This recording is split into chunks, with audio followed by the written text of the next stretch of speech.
Do it.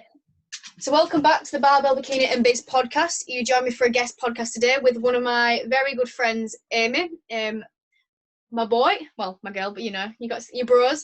So today we are going to be discussing issues of the dieting industry and how we can actually achieve fat loss and overcome some of the myths. Amy, like me, is PT online coach, but she has been in the game a lot longer than I have. She's someone who literally, when I decided to do it, I was asking her all the questions. She's given up so much of her time and knowledge bombs to help me out. And yeah, I know she's going to be able to provide us with some lovely insights and some really, really valuable information, because she's a little pocket of knowledge, is Amy. Whenever I bump into her in the gym, it's never just a, hey, how are you doing? It's a, well, I always learn something new from her. So I'm sure I'll learn something today, and I'm sure you all will too. But just for the people listening, a bit of an introduction to yourself. It doesn't have to be anything fancy. And yeah, welcome. Thank you. So firstly, thank you for having me on. It's genuinely an honour, and it's just exciting to see how far your business is growing already. So you should be proud of yourself. I know I've given you some nuggets of information, but it's you that's then ran with that. So give yourself credit as well. Oh, stop it. So my full name is Amy Pickering. My business is sustainability coaching. The proof is in the pudding with the name, really. So my emphasis is giving people the platform and the education to be able to sustain their results long term. A little bit of a background info into me. So I got into the fitness industry with my own personal journey, and through, which fits in nicely with this topic, through finding misinformation online and trying to figure out what I was doing myself, it then spiraled quite quickly into an unhealthy relationship with food, with my body. So that was the kind of premises as to why I wanted to work with females, especially to overcome and bridge that gap so that they can get the information that they need and the support that they need alongside to be able to then sustain their results and not fall into the fad diet and the unhealthy relationship with food and disordered eating and everything that can come as part and parcel of that. Absolutely. You just answered the next question there. I was going to say, give a bit of background into yourself and sort of your coaching. So let's delve into that a little bit deeper, just a little bit, sort of as to how your past, because I know we've had quite a similar past in terms of where our journey started with fitness. So just a tiny little bit of background into that, how you got into fitness yourself, why that then manifested in you wanting to go into coaching, and where your business has then started and to where it is now. Yeah. So at college, so I was 17 at the time. All throughout growing up, I was kind of the fat friend, if you will. I was always the start again on Monday dieter, which I'm sure a lot of people would be able to relate to. And then something just clicked when I was about 17 at college, where I was like, right, I want to do this now. And I was doing it really healthily. So my brother is also a personal trainer. At the time, I think he'd been a PT for, 4 or 5 years. So he was able to help me a lot with it. But then something happened around New Year's resolution time. So the new year, I was basically like, I'm making the New Year's resolution to take it more seriously. And that's ended up where it went kind of downhill. So instead of following what my brother was giving me, I was then starting to take some information online and be able to formulate my own ideas into what I thought was needed to lose weight. Obviously knowing now that it was completely unnecessary what I was doing. So excessive amounts of cardio, restrictive diets, like no more than 600 calories a day. You'll obviously be very aware of stuff like that. But looking back, I genuinely am so glad that I went through that experience, because it was then what I needed to be able to find out more about female fat loss, the metabolism, female health, losing body fat, how to do it healthily. And it's what led me to the passion that is coaching. So I'm hopefully now the person that can be able to provide that platform and education for people to not have to go down that slippery slope that I had to. So it's a blessing in disguise, really. I never want any sympathy for it. I don't feel sorry for it. I'm actually really proud and happy that I went through it. That's a really nice way of actually putting it. I've never actually obviously your experiences provide you with the knowledge to go forward and help others, but I've never actually seen it as I guess it's quite a nice way to look at it as a positive, as a learning experience. And it always, like, there is no such thing as failure. It genuinely, it's just feedback and something for you to learn. And at the time, obviously you'll be aware of this as well. At the time, it's hard to recognize that, but then when you step out of it and you can connect the dots a little bit more, you can see why things needed to happen a certain way. Absolutely. What doesn't kill you makes you stronger, and all that jazzy stuff. But no, I can relate as well. Obviously, what happened with myself did manifest into an actual eating disorder, but I started off on that journey of restrictive dieting. And this is not to say that everyone who ever does a restrictive diet ends up with an eating disorder, absolutely not. But what you do then tend to find is people who do these restrictive diets, which ultimately is every sort of diet out there, whether it's too restrictive in terms of caloric intake or whether it's too restrictive in terms of what it actually allows you to have. There is some form of restrictions, which is why they don't work. Yes, they can obviously lead in catalyst into what happens with me. They can just lead into disordered eating, but that's the minority. For the majority of people, what then tends to happen is they give up. They give up because it's not, as you know, Amy's business, sustainability, it's not sustainable. And that is what it's about. And this is what we're going to delve into in this podcast.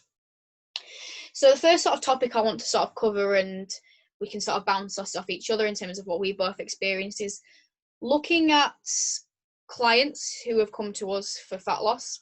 And I myself, and I'm sure you do the same, when we get someone on board, we obviously ask them about the past, what they've tried in the past, what's worked, what hasn't, how have they found these experiences. And every single one, pretty much, who's come to me from fat loss has tried something, whether it's Weight Watchers, Slimming World, keto. And for me, the recurring theme is just that they did quite well a lot of the time. You know, they managed to get a bit of weight off, but they couldn't sustain it. Is that something that you found amongst your clients? And what other sort of typical trends do you tend to see with people coming to you who want fat loss, maybe tried something in the past, but have not been able to ever achieve it, and hence why they've come to you? Yeah, 100%. I'd probably say I have one or two clients that haven't come to me in that situation, and the rest have, where it's been, not to name any names, but Slimming World, Weight Watchers. Not to name any names, but an 8-week diet plan that's got them shredded for 8 weeks, and then they felt absolute crap at the end of it, whether that's mentally or physically. So a lot of them have come from stupidly restrictive, both in terms of caloric intake and in terms of rules, rigidity, no social occasions, no interactions with friends, like missing out on the favorite foods. And obviously it's the red button syndrome, isn't it? If I put a red button in front of you and say don't touch it, you want to touch it. So if you can't have chocolate, you can't have crisps, you can't have meals out, you can't have sin foods, whatever it is, you want it even more. So it creates that psychological desire for it. So then when you come off your diet, because inevitably if you feel like you're on a diet, you're going to be coming off that diet at some point. The second you come off that, you just go absolutely crazy because you felt restricted from these foods for so long, which is not only restrictive but completely unnecessary. Like, you don't need to restrict from your life, from your quality of life, from your social occasions, from your loved ones. It's just about understanding the principles of fat loss. It's not about rules. Absolutely. And a lot of people tend to put it all back on, and I'm sure this is something I've discussed in a previous podcast, but I've slept since then. But it's something that I'm currently writing up a little guide, and to be honest, it's probably going to be wrapping up everything what we're saying today, just a little sort of ebook as to, which will be dropping soon, guys. Get excited. Nothing. It's not going to be one of those, oh, I'm going to charge 50 quid for a book on fat loss. No, it's just going to be something that's just on my website, which you can just download and have a little read. And it's probably going to be everything that me and Amy have said today. So if you've listened to this, you're one step ahead. But what I've been sort of reiterating is a theory that I studied in psychology. And if you've ever come across this theory, Amy, you might have done the restraint theory. And it's pretty much that. And it's something that's been tested. Obviously, it's just a theory, but it makes so much sense. And you see it replicated in these diets where people go on these diets and they restrict themselves and they restrict themselves and they restrict themselves. And then when they then get a taste, you know, they come off this restriction, they get, you know, these highly palatable foods, they then just eat and eat and eat, and they then get back to where they were before, but they eat more than they normally would before. And that is what restrictive does. It actually makes it worse for you. So these people might then come to you in a worse position when that they were before they even started these diets. Do you think a lot of the issues in terms of people feeling that they need to follow these really, you know, strict diets where you can't go out on for social occasions and you've got to be on it all the time, stems and makes it worse from sort of social media and what you're seeing on there with perhaps people who are on these restrictive diets for things like bodybuilding, people who it's their job, you know, these influencers where they get paid to look like that? Do you think that's something that perpetuates the issue? 100%, because I think these So your average person that just wants to look better, feel better, live a healthy lifestyle, like live a good amount of leanness all year long, does not need to do weight cutting, does not need to restrict carbs, does not need to have cheat meals, which is a whole other topic in itself. Is you do not need to look at food like a full-time job, and you don't need to look at training like a full-time job. And I think that's the mistake that a lot of people make, is that they think it has to be this all-in lifestyle where it just completely consumes your entire life, but it doesn't. It has to slot in and fit in with your specific lifestyle. It's not about making yourself fit into this mold. It's about trying to find what works in the consistency aspect and fitting it into you.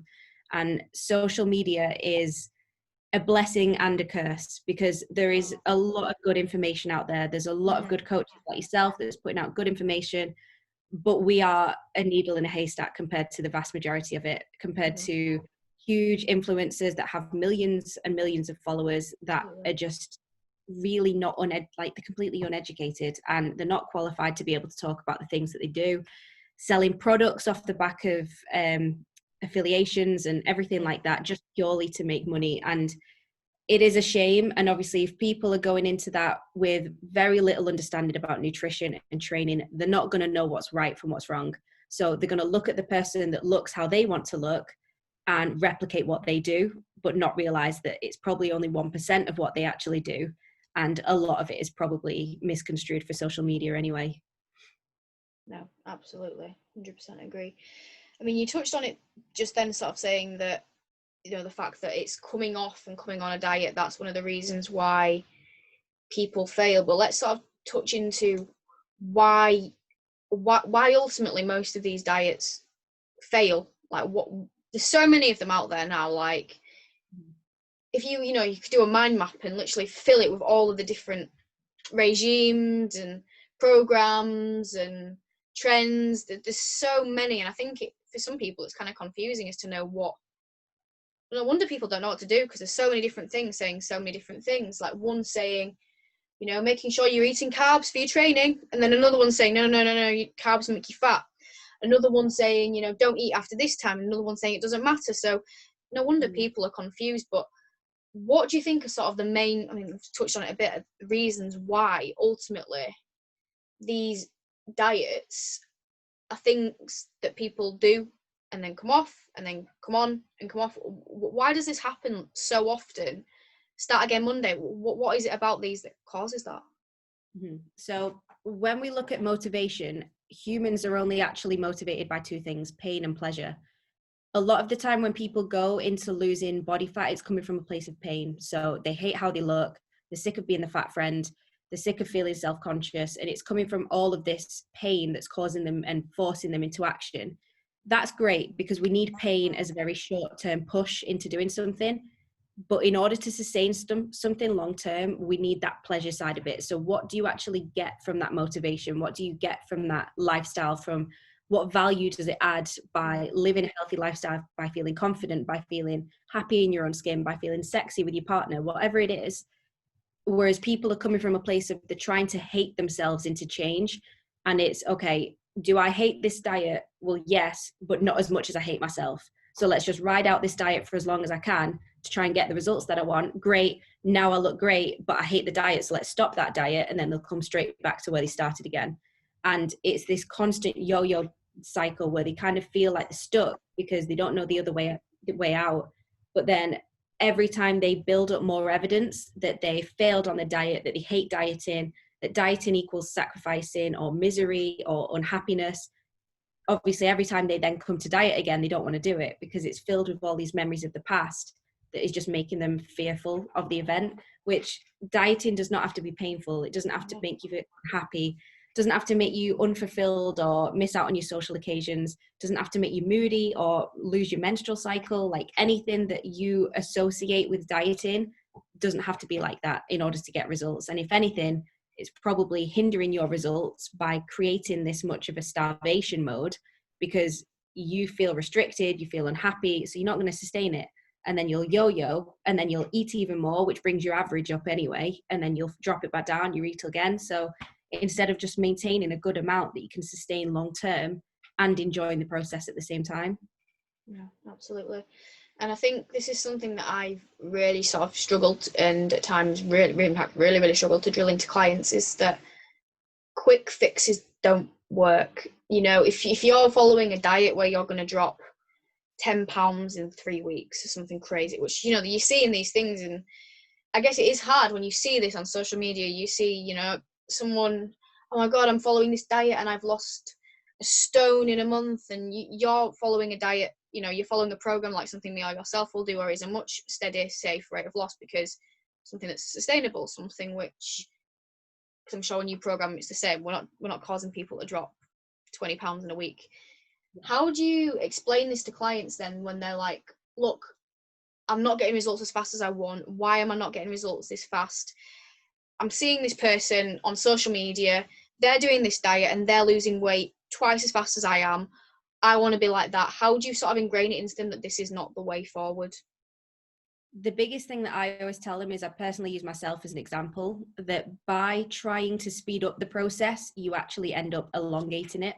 Because say, for example, something that could have taken you 6 months to achieve, you might have got it done in 8 weeks, but then you rebound even harder. So then you have to drop again. And you've got these very short periods where you feel like you're progressing, but over the long term, you're actually in the exact same place as when you first started, if not worse, both mentally and physically. So instead, if you can do it right and just do it once, you then end up actually shortening the process, and you get to where you want to be in 6 months or a year time, versus trying to speed up the process in these short-term intervals and get into the end of a year and you look the exact same, if not worse. So I know it can feel inviting to quicken and speeden up the process, but you don't. You end up just rebounding. And everybody who's experienced a yo-yo dieting will probably be nodding their head right now, because you feel like you're making progress, you feel really proud, you feel excited, and then boom, it's like something just completely switches and you gain it all back again. And then it's like, right, okay, I'm ready, this time's different, I'm going to keep pushing, keep grinding. And it just doesn't work, because you're trying to force yourself to do something that isn't sustainable, isn't enjoyable. Nobody is going to do something that you enjoy for the rest of your life. No, absolutely. I love that one. You know, if you do it right, you do it once. And I absolutely love that quote. And it's so true. It really is. And I think it's not as glamorous when it's a slower, steadier rate of loss. And, you know, you might be thinking, you know what, I'm not getting somewhere. But I always say to people, if you feel a bit like that, because some weeks you will feel like that, compare yourself to week one. Don't compare yourself to last week. You know, you might have only lost a pound this week and you kind of wanted a bit more and you don't feel like you're changing, but compare yourself to where you were 6 months down the line, and then tell me, you know, you've not changed.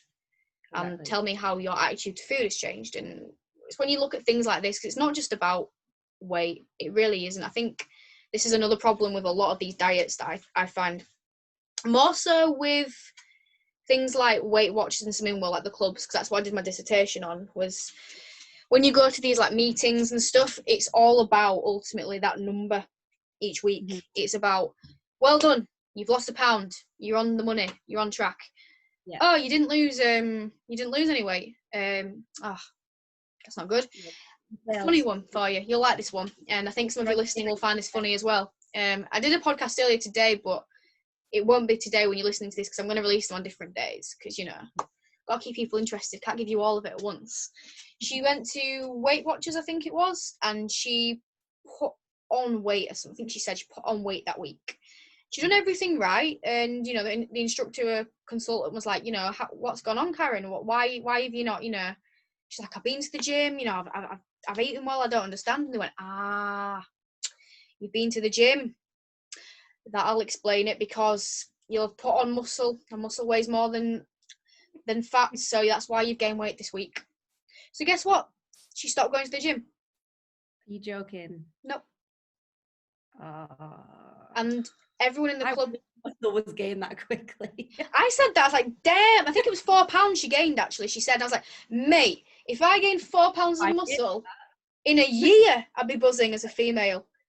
And that's another thing that's a problem, is that these clubs and stuff, they're giving out false information. One, that's totally false. If you've been told that, guys, it ain't true. But to then put someone off exercising because they're then scared that they're going to gain weight. And maybe she had gained weight from exercising. Maybe there was some crazy inflammatory response, which probably didn't happen, but could have happened. But why does it matter? Yeah. Like, the number should not be the be all and end all of progress. And I'm sure you do the exact same. I'm sure you ask them for pictures and measurements and other things as well. Because it's not just about, fat loss isn't just about, you might not lose any weight that week. You might not lose any inches that week or anything, but you had a really good week in that you've managed to, normally you binge on a weekend, for example, and you haven't done that. Or normally when you go out for a family meal, you really struggle to make healthy choices, but you've managed to. These little wins are something to celebrate as well. And just as much, if not more so than the physical, because the physical side's just science, right? It's all about energy balance, but actually changing your mentality and mindset, that's the tricky stuff. That's it, the that grind. Actually gets results. Exactly. Because I don't know if you've read Atomic Habits by James Clear. It's on my to-do list, but I haven't yet. It's good. So in that he says, your finances are a lagging sum of your financial habits or your spending habits. Your body is a lagging sum of your eating habits. And that is the important thing to realize, is that our body is a lagging sum of our eating habits. So you need to change the habits first. That has to be the priority. Because if you focus so much on the weight that you completely neglect the habits that are causing that weight change or that fat loss change, you're missing the point entirely. If you don't focus on those behaviors that underpin that change, you're completely shooting in the dark. So it's refocusing your priority into, okay, what do we actually want to progress with?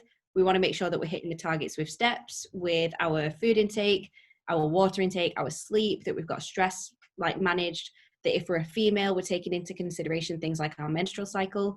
And that's, again, similar to what you were touching on with Weight Watchers. Something I really don't agree with is the priority in weight, because a female could gain 5-6 kilos sometimes, pounds, or even more if you do on your cycle. And that doesn't mean you've gained body fat. And I think that's the biggest thing people need to realize, that weight doesn't equal body fat. No, they're two totally different things.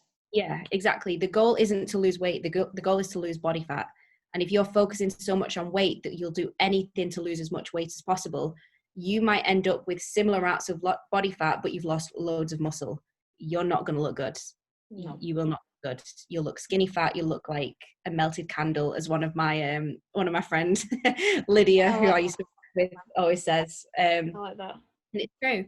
It's true. It's looking at it as a body compositional change. So losing body fat and maintaining and gaining muscle if possible. And that's where the gym comes into it. The gym is so much more than just burning calories. Absolutely. 100%. So let's touch on these diets as well, because some people might not be sold. They might still be thinking, yeah, well, I still want to do some of this fatty stuff because I really want to shift weight fast and blah, blah, blah. Now let's talk about some of the health implications of this, because it really is not just a case of, they are faddy and that you actually then, rebound. Because obviously you've got the whole issue of, if you have a goal, if you want to lose X amount of weight and sustain it, you've got the issue of the rebound, the rebound effect of coming back to full circle. But while you're actually going through this period of actually going through this diet, let's talk about some of the actual implications of it from a sort of a mental health and a physical stance, because they ain't healthy. I'm telling you now, most of them, I'd say 90, maybe even more % of them are seriously unhealthy. One, from what they do for your mentality, what they do in terms of nutrient deficiencies, in terms of what they don't prioritize. I'll quickly touch on an example. If you did listen to the last podcast with the Two Fat Girls Get Fit, Karen, she was saying basically that she did, I think it was Weight Watchers, and because of points, she was trying to make things fit into her points.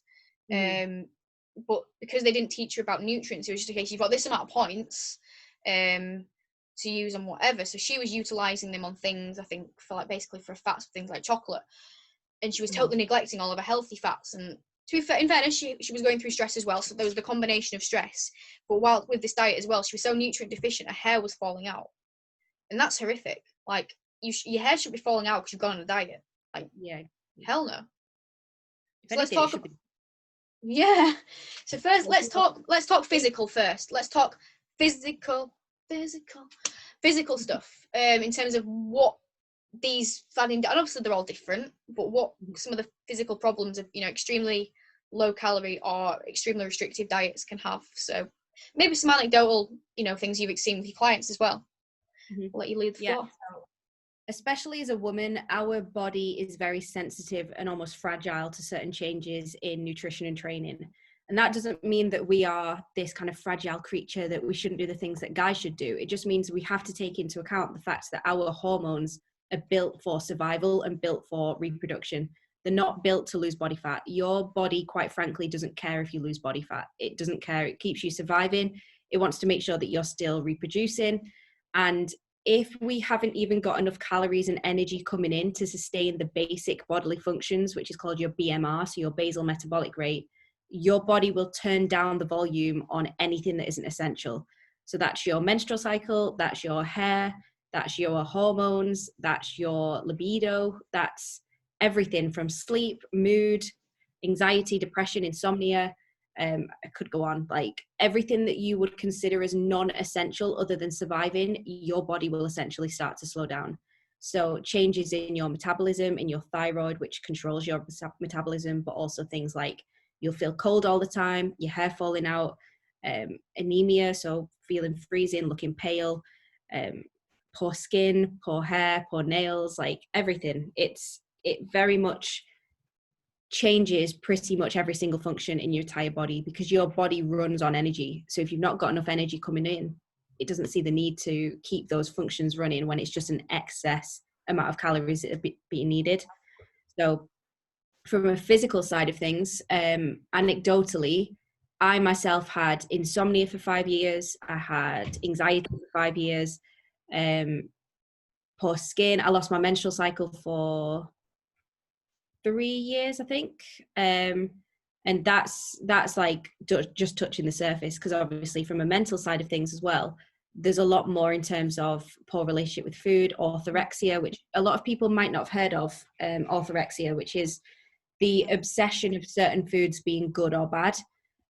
So much so that if you put a sweet potato in front of me, I would be fine. If you put a white potato in front of me, I would have a panic attack. And it just, obviously now understanding nutrition, that doesn't make any rational sense, but it doesn't come down to logic or rationale.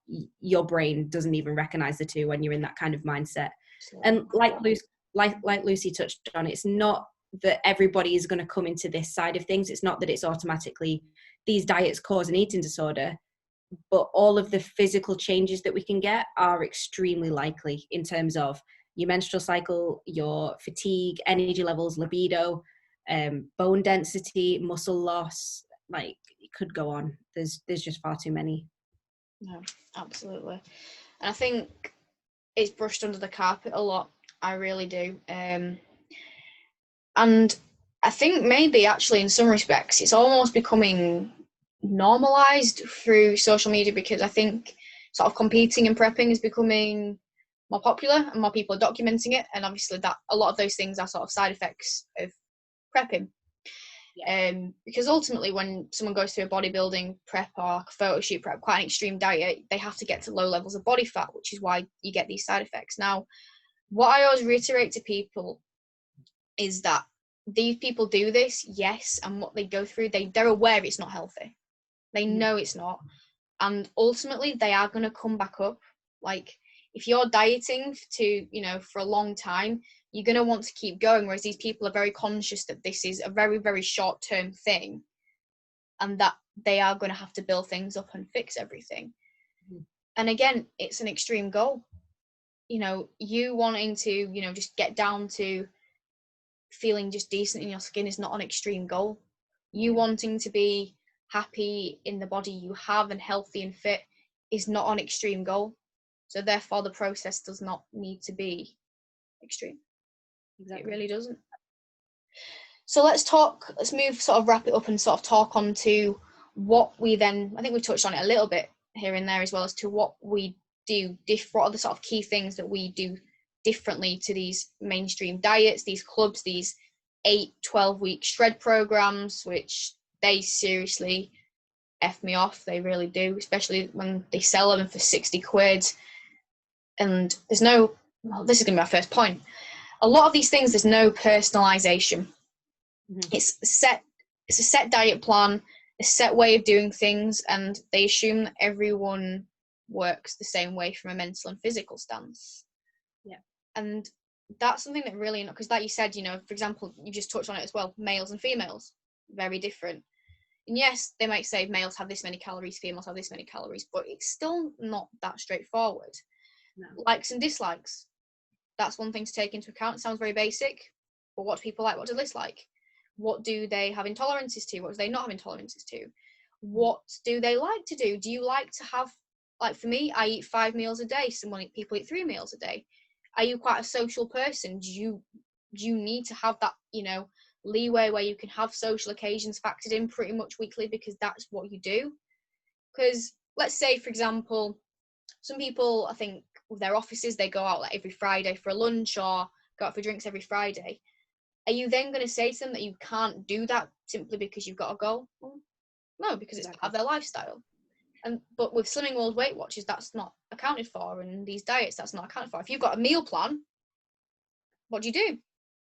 Yeah. And I think that's one of the main things personally that I do is look at every single person as an individual, and you've got to make everything work around them rather than making the plan. Make everything work around them rather than making them work for the plan. That's what I meant to say. Exactly. Well, if you've got a specific meal plan that people are selling, which, by the way, please do never, ever give in to things like diet plans or training plans. It's not going to work. It will work for that 8 weeks if you can grind it out. But then what after that? If you don't know how to continue your progress, if you don't understand the basic foundational knowledge that you need of nutrition, you will not continue with it. So you go straight back to your old behaviors, your old habits, your old diet, because you don't know any better. The biggest thing that I think we can do for coaches is educate people, because if you're educated, you then have the knowledge and the power to be able to sustain that long term. If you understand the principles that underlie fat loss, if you understand energy balance, if you understand the importance of resistance training for things like a toned and lean physique, if you understand the importance of adherence and consistency and the fact that you need to enjoy what you're doing, you will be able to sustain it long term, because you know how to tweak things. If you've got a meal out, if you've got a social occasion, if you can't get to the gym one week, rather than feeling like, oh no, my plan's gone off, what do I do now? Well, I don't know, there's no point, fuck it, there's no point doing anything, and going straight back to your old behaviors again. So it's looking at things from a nutritional and training perspective and an educational perspective, but also most importantly, working on the behaviors that are keeping you stuck in the first place. Because if the behaviors that are keeping you stuck are emotional eating, comfort eating, issues around body image, you tie your body image into your self-worth, for example, yes, an 8-week diet plan will work initially to get you results, but if you've not fixed the underlying issues that are keeping you stuck and that keep you from overindulging, consuming too many foods, giving up on the gym, giving up on training, you're going to go straight back to the old behaviors, and then you're going to feel even more frustrated and just end up back in that vicious cycle again. Absolutely. Could not agree more. So final point, and this is going to be a bit of a weird one, but let's take an example here. We've got someone come to us and we've told them all this, and they're sort of still a bit umming and ahhing, because there's that. I can understand why it's so glamorous, because, you know, a membership for a Slimming World or even some of these diet plans are free to get on the internet. You'll see a picture of someone who has lost the weight, and you know, you've seen that it quote unquote might work. A Slimming World membership's a couple of pounds a week. You know, for coaching, you're looking at quite a bit more than that. So how do you sort of explain to people the value of what you do comparative? And this is going to sound like quite a bit of a plug, and it's not meant to be a plug, but I think people do need to be aware that it's almost that thing of buy cheap, buy twice. And I know I don't like to put us in the bracket of that, but it is, because let's say you pay 80 quid for this 8-week shred, you'll be back to square one. You pay for your Slimming World membership, you're back to square one. Personally, how I see it is it's totally an investment into yourself. The knowledge and the investment that I give to everyone in terms of ensuring that I can help them as much as they need, being there for them, that personal approach, that investment into yourself is ultimately, one, priceless, but two, you'll have to do it once. So in terms of actually financially, you're probably actually better off. Yeah. What's your sort of stance and approach on this? Yeah, 100% agreed. Because if you work it out, which again, a lot of people struggle to think long term with things like this, very Absolutely. short term.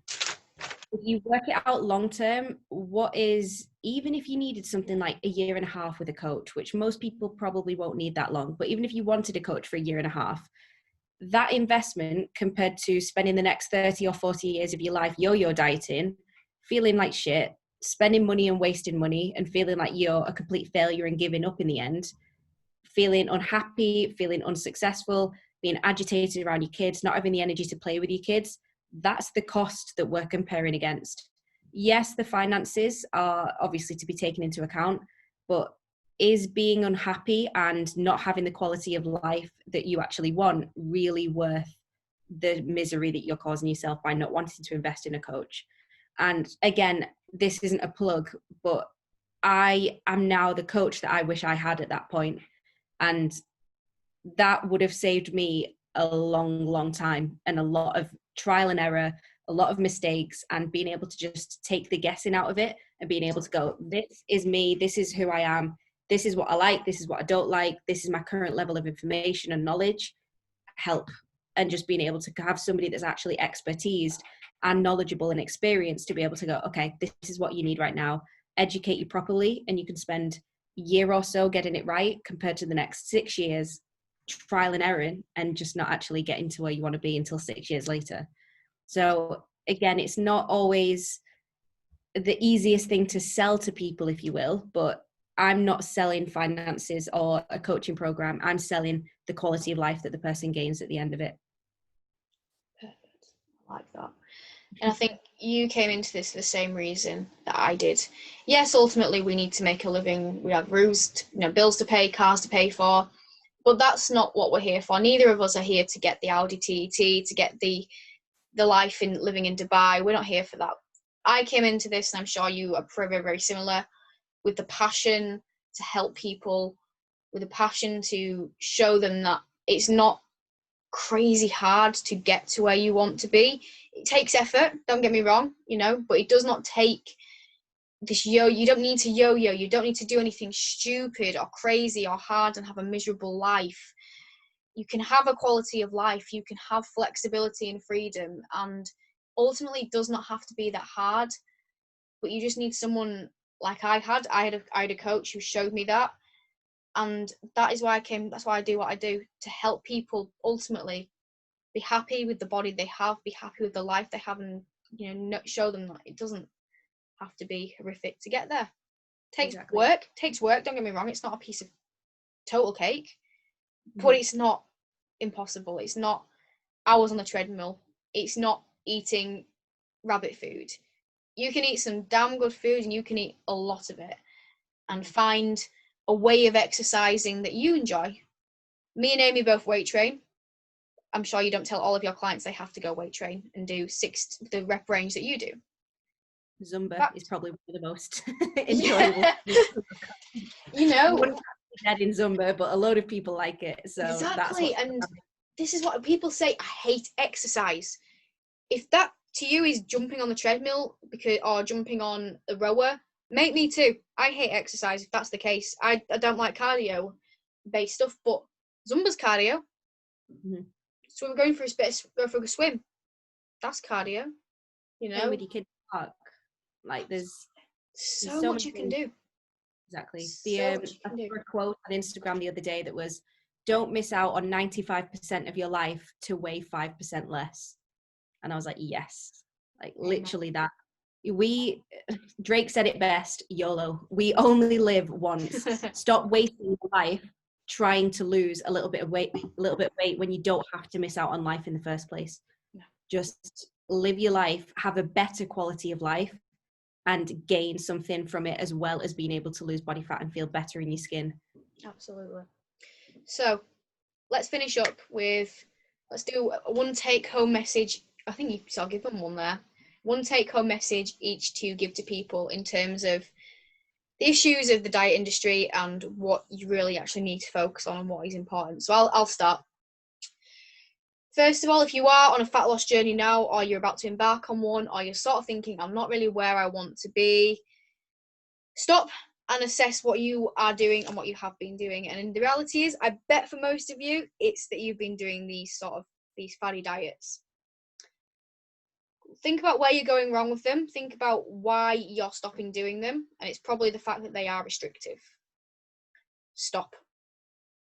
I'm not saying you have to come see me and do coaching with me. I'm not saying you have to go and coach with Amy. If you did, that's fab. We'd be both willing to take you on, but that's not what I'm saying here. I'm saying that you don't have to live your life like this. Listen to everything that me and Amy have said today and apply these principles. Because ultimately, which is something that I'll explain in the little ebook thing that I'm going to do, it's about energy balance. It's not hard. It's hard if you make it hard.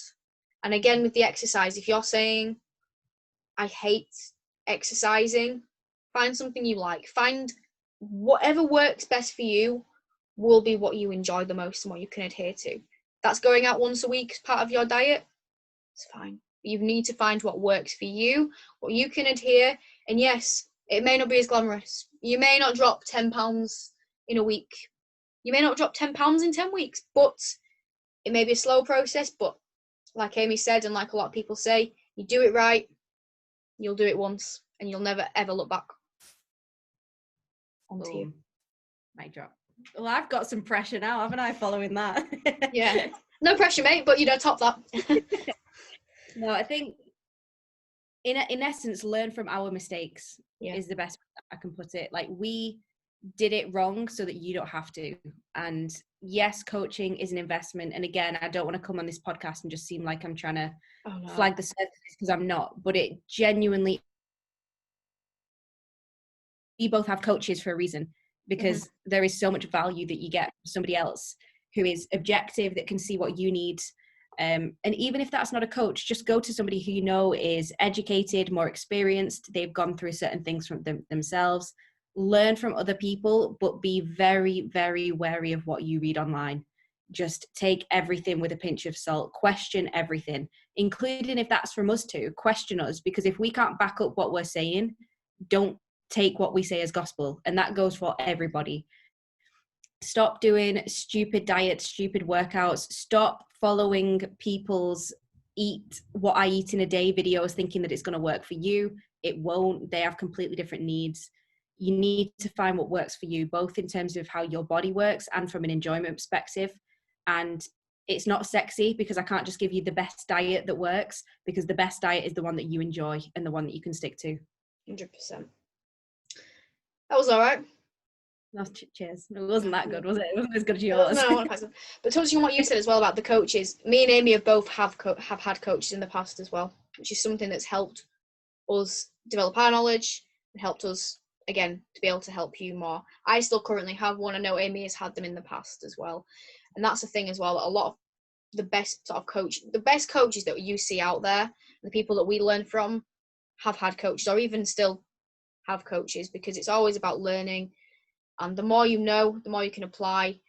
And I mean, that's why me and Amy do like crazy stuff. We know too much. Like, you don't need to know as much as we do, but we can then apply that for the field that we do, which for us is our training. We learn more to apply that. And it's the same principles for you. You don't need to know all the ins and outs, but by having a coach who can educate you on what you need to know, means that you can then go ahead and do it. Exactly. Well, I think that has come to a nice end. Thank you very much for your time, Amy. I will leave Amy's Instagram in the show notes. She does some really, really awesome posts, some really informative and just very, very insightful, and posts that make you just go, yeah, that's right. So I definitely give her a follow, please. And I'm sure if you've got any questions related to what you've said here, my DMs are always open. I'm sure Amy feels the same as well, that you can always just drop her a message about anything that we've discussed. We'll be happy to offer our knowledge bombs. 100%. Thank you for having me, Amber. No, it's been a pleasure, and we'll see you on the next one, guys.